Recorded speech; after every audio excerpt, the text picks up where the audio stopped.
Ha presente le nuvolette dei fumetti? In una c'è saturimetro termometro, nell'altra c'è un diario, un quaderno. Io voglio parlare di un diario. Scrivi anche tu quello che vuoi.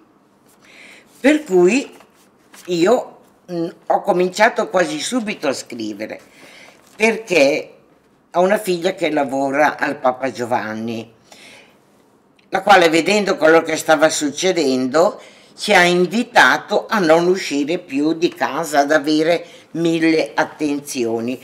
Per cui per noi il lockdown è cominciato prima, per me è cominciato proprio il giorno del mio compleanno, il 2 marzo, che è stato l'ultimo giorno in cui io sono uscita di casa.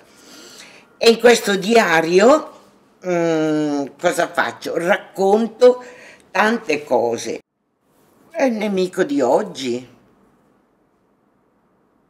è il nemico che ci ha allontanati, è il nemico che ci ha cambiati, il nemico che ci ha fatto soffrire, il nemico che pensa di essere, di invadere, di distruggere, di capovolgere tutto, ma alla fine penso che l'uomo riuscirà a combattere questo virus.